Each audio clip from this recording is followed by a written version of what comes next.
Thank you, Denise, for speaking with us. What's your reaction to Peltier receiving clemency and he will serve the remainder of his sentence at his home? Certainly, from our family perspective, devastating news. Knowing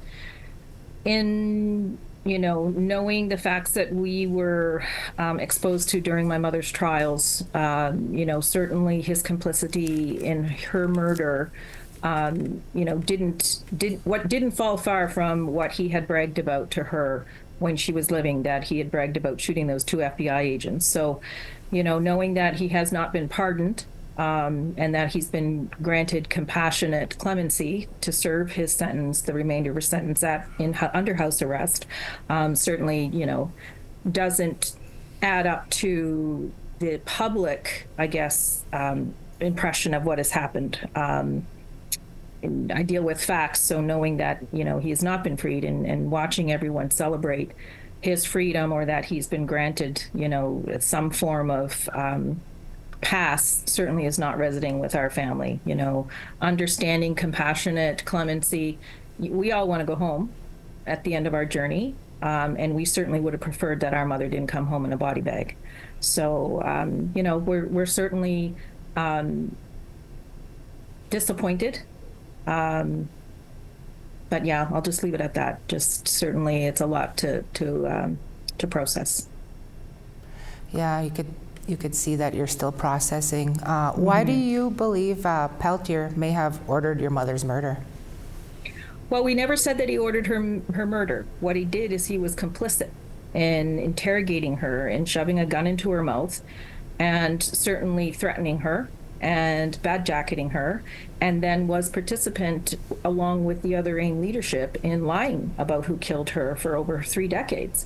So his complicity was always on the table, along with the fact that during these interrogations, he bragged about shooting the 2 FBI agents to my mom and to other women who testified and spoke about it publicly. So it's not an issue of him ordering the murder. It was that he participated and was at least complicit in her death, in what ended up in her demise.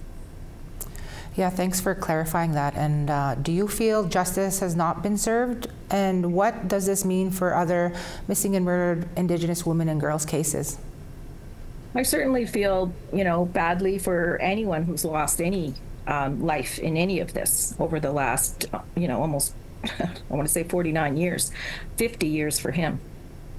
There was lots of deaths that were never addressed. And, whether they were on what side of the law was never the important thing. It was the loss of life. It was the humanity. It was the moral barometer of the, I would say, the dysfunction that group represented.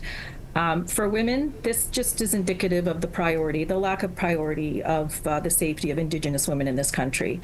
When politicians can act as barometers of justice, that's a concern. That's a deep concern when a politician can absolve a violent man who has brought a lot of violence to women, and free him on compassionate, means. It is just a sad reminder of the priority and the lack. Missing and murdered Indigenous women and girls in this country is $1 billion business. There's a lot of money that goes into that cause. Very little reaches our women that are still suffering on the ground.